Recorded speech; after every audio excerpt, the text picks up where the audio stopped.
It was a typical evening in the vibrant town of Elmwood, where life thrived in every nook and cranny. Food vendors shouted to the passers-by, their carts overflowing with fragrant delights that filled the air with the smell of roasted corn and sizzling sausages. Children laughed and played tag at the local park, their joyous shrieks echoing down the tree-lined streets. Groups of friends gathered outside neighborhood cafes, animatedly chatting as twilight settled in. But on this ordinary bus ride, something remarkable was about to unfold. Each passenger would leave changed in some way, witnessing the power of understanding, compassion, and human connection. The Route 43 bus rolled to a stop at the corner of Jefferson Avenue and Elmwood Street. The doors creaked open, releasing a gust of cool air that momentarily stirred the heavy, humid atmosphere. One by one, the tired passengers climbed aboard after a long day at work or school. Among them was Mr. Arthur Wells, a spry yet elderly gentleman who ambled slowly up the steps, leaning heavily on a sturdy wooden cane that had been smoothed and polished by years of use. His clothing, slightly worn but clean, spoke of modesty and careful living, and he clutched a small brown paper bag filled with groceries, a testament to his independent spirit and determination to maintain a life of dignity. After greeting the bus driver with a polite nod, Mr. Wells made his way to the back of the bus, gingerly maneuvering through the aisle as he skillfully dodged the swaying bodies of standing passengers. Finally settling into a seat by the window, he breathed deeply, savoring the familiar scent of the bus, the mingling aromas of diesel and sweat, punctuated by the faint remnants of someone's takeout meal. Minutes passed as he gazed out at the world outside. The evening sun bathed his face in a warm, golden glow, illuminating deep wrinkles that told unspoken stories of a long and eventful life. Losses, victories, heartaches, and laughter. Unbeknownst to Mr. Wells, the atmosphere in the bus was about to shift. A group of teenagers burst through the doors, their laughter and boisterous energy filling the cramped space.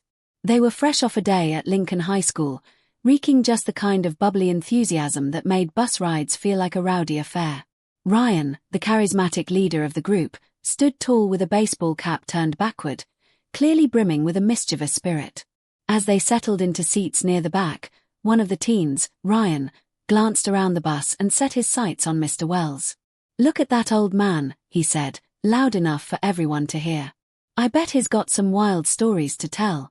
Maybe he'll share them with us." He nudged Aaron, a friend sitting next to him, and they shared a conspiratorial grin, hinting at the kind of playful trouble only teenagers could conjure. Emboldened by their bravado, Ryan stood up, his voice a mockery of curiosity as he called out, "Hey, old man. Did you miss your stop at the retirement home?" A few of his friends cackled, finding humor in the mean-spirited joke they concocted at Mr. Wells's expense. Mr. Wells, lost in his thoughts and keeping his gaze fixed outside, didn't immediately respond. The sight of blooming flowers and neighbors greeting one another outside the window brought him a fleeting sense of tranquility. This, however, only seemed to embolden Ryan further. "Is that cane for walking or just to help you stand up?" Aaron chortled, joining in on the teasing. The others giggled. As the laughter reverberated around the bus, other passengers shifted uneasily in their seats. Some cast sympathetic glances at Mr. Wells, while others turned their heads, pretending to be absorbed in their phones or seats, unwilling to intervene. But the teenagers were relentless. They edged even closer to Mr. Wells, undeterred. "Bet he's got cash in that bag," Ryan exclaimed, grinning from ear to ear. "What's in there, Grandpa?" "Cat food." The laughter echoed louder now, filling the bus with a mix of excitement and tension. Finally, tearing himself away from the beauty outside, Mr. Wells turned toward them. For the first time, his eyes met Ryan's. The old man's gaze was calm yet powerful, holding an assertiveness that silenced the rowdy energy in the bus momentarily. "What's the matter?" Ryan smirked, leaning in closer, brazenly poking Mr. Wells's cane with his foot. "Cat got your tongue." The elderly man stared silently for a moment, gathering his thoughts and taking a deep breath. His heart ached at the mockery, and yet he chose composure. "Do you boys always find joy in bothering strangers?" he asked, his voice steady but filled with a depth that made hesitant ripples through the air. The once boisterous atmosphere fell silent. Even the teenagers were slightly caught off guard. They expected laughter, not a sincere and serious inquiry. What's it to you? Ryan shot back defensively, trying hard to reclaim his bravado. His voice lacked the earlier confidence, the challenge ringing hollow. Mr. Wells leaned forward, and in that undeniable pause, he began to speak again. Because I've seen young men like you before, different time, different place. They didn't laugh when they found out what real fear feels like. An unexpected heaviness settled in the air. The teens stiffened, feeling the weight of Mr. Wells' words penetrating through their thin skins of bravado. What had started as a childish jest morphed into something more serious. Are you going to scare us with your cane? Ryan scoffed, though the tremor in his voice hinted at the unease now settling in. As the bus turned a corner, the jolting motion caused Ryan to shift slightly, while Mr. Wells remained as steady as a statue, relying on his cane that was a testament of not just physical support, but the resilience born of experience. You think this cane is what I lean on? He asked the group, voice calm yet intense with meaning. This cane helps me walk, but what holds me up is something much stronger. Ryan squirmed, trying and failing to mask his discomfort with arrogance. Yeah. Like what? He challenged, though even he could hear his voice falter. When I was your age, Mr. Wells continued, his tone filled with a gravity that shared memories etched deep within his heart, I carried something far heavier than a cane. I carried a rifle through jungles far away. I was just 19, not much older than you are now. Vietnam. His words hung in the air like smoke, infused with the weight of experience and loss. The laughter evaporated quickly as the other passengers listened intently, their focus shifting entirely from the raucous teenagers to Mr. Wells, who spoke with authority and bearing. When I was out there, we didn't have time for jokes, boys, he continued, looking at each of them in turn. You had to grow up fast. Some of us didn't come back home, and those of us that did. When we returned, we carried home more than our gear. We carried scars, some visible and some hidden. Timmy, the smallest of the group, shifted nervously in his seat, the earlier bravado evaporating from his face. He felt a serious weight in Mr. Wells' words, realizing this was no longer a joke. Let me tell you what fear really is, Mr. Wells said, his voice turning serious, echoing through the bus. It's not about being mocked on a bus. It's listening for the snap of a twig behind you, unsure if it's a soldier coming to get you or a trap. It's seeing your friend fall and not being able to help him. The gravity of his experiences settled over the bus like a heavy blanket, and suddenly, there was nothing funny about their earlier taunts. You know what else I carried? Mr. Wells said, locking eyes with Ryan. Discipline. Respect. Understanding that true strength is not about tearing others down. It's about knowing when to stand tall and when to be quiet. The bus was now quiet, everyone seemed spellbound. A few passengers wiped away tears. The reality of the moment weighed heavily. Look, we didn't mean anything by it, man, Aaron mumbled now, attempting to soften the atmosphere. The earlier confidence of the teenagers had now faded. Mr. Wells nodded slightly. I know you didn't mean harm. But remember this, words have weight, boys, and you never know what someone may be carrying. Just then, the bus slowed for another stop.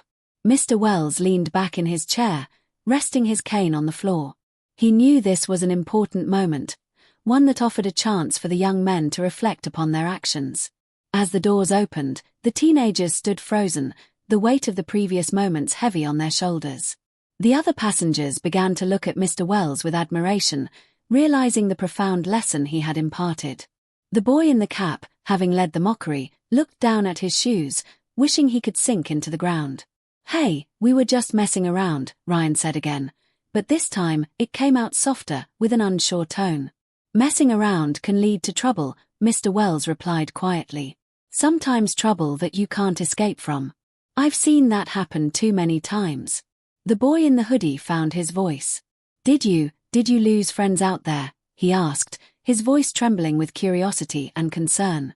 Mr. Wells nodded slowly, a solemn shadow passing over his face. More than I care to count. Good men. Brave men. And not just in the war. Some came home but never left the fight behind them. He paused, taking a deep breath as he read the expressions softening on the teenagers' faces. You'd be surprised by how fragile strength can be when it's tested the wrong way. The words hung in the air like a heavy mist, each passenger silently contemplating the depth of Mr. Wells's experiences. Timmy finally found his voice and spoke up. "We didn't mean to disrespect you," he offered quietly, his words barely above a whisper, but filled with sincerity. Mr. Wells nodded slightly again, offering a trace of understanding. Disrespect isn't only in words. It's in how you carry yourself, in every interaction you have with others. Remember that. For a few moments, the bus seemed frozen in time, a moment of reflection, understanding, and respect shared among all present. Just then, a woman sitting in the front spoke up, her voice strong yet kind. "You boys should be grateful. You just got a lesson that many never hear," she said firmly, her words wrapped in support for Mr. Wells. With that, the mood shifted, the laughter and rowdiness of the teenagers almost a distant memory. They looked around at one another, now recognizing the gravity of their actions. One by one, they shuffled toward the front of the bus, mumbling quiet apologies to Mr. Wells as they passed by. At the next stop, they exited the bus, their laughter and bravado left behind, replaced by a heavy silence filled with unresolved questions of how they would move forward in their lives, shaped by the kindness shown by an elderly stranger. Mr. Wells leaned back in his seat, his gaze directed at the world outside, the evening sun setting gently on the horizon. The atmosphere inside the bus had transformed completely. It was no longer thick with tension but filled with a sense of understanding and thoughtful reflection. As passengers began to share their own stories quietly, the voices melded into a soft chorus, tales of family members who had served in wars, themes of sacrifice and bravery infiltrated the air. They were grateful to Mr. Wells, not just for sharing his experience, but for reminding them of the importance of compassion in everyday life. As the bus neared its final stops, the feeling of respect and reflection began to deepen amongst those aboard. Suddenly, a young woman sitting across from Mr. Wells broke the silence, her voice soft but filled with genuine gratitude. "Thank you for what you did back there," she said, making sure her words were heard. "For everything you've been through." Mr. Wells smiled gently, feeling warmth wash over him as the recognition brought life to old memories.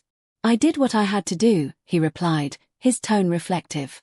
"That's all any of us can do. But what really matters is what you choose to do now with your own life." His words wrapped around everyone, filling the bus with a warmth that spoke to the interconnected nature of their shared human experiences. The young woman smiled back, her eyes bright with understanding as she turned her attention to the window, contemplating the myriad avenues her own actions would open up. As the bus slowed at the corner of Ashland Avenue, Mr. Wells stood up slowly, his cane steadying him as he prepared to exit. Passengers instinctively moved to provide him room, a quiet respect reverberating through the air. Before he stepped off, he raised his gaze, taking in the faces looking back at him, some reflecting admiration, others hinting at newfound awareness. "Be kind to one another," he said, his voice wrapping around them all like a gentle embrace filled with hope. "You never know the battles someone else is facing." With that, he stepped off the bus. The doors closed softly behind him, sealing off the outside world as the passengers sat in silence, realizing how profoundly they had learned from this chance encounter. As the bus pulled away, each traveler carried more than just their belongings. They carried stories of resilience, hardship, and lessons learned from the weight of history. They carried within them a tiny piece of Mr. Wells's heart, a reminder of the importance of kindness, respect, and the courage required to understand others. And as for the teenagers, perhaps they would remember Mr. Wells's lesson too, letting it shape their actions and words in the world moving forward. They would carry with them the awareness that everyone has a story, and with it, a responsibility to treat one another with kindness and understanding. This story stands as a testament that we can all be teachers in our everyday lives. Even an ordinary bus ride, at first glance just another mundane journey, can become a turning point, an occasion to connect with one another and learn from life's rich tapestry. It serves as a reminder that kindness can ripple outwards, creating waves of change that each of us has the power to initiate. So let's work together to create a world where kindness and understanding reign as the norms rather than the exceptions, where every interaction leaves the possibility of new beginnings. Be the change, and share this story to inspire others to reflect on what truly matters in life, because sometimes it's during the most routine moments that the most extraordinary transformations occur.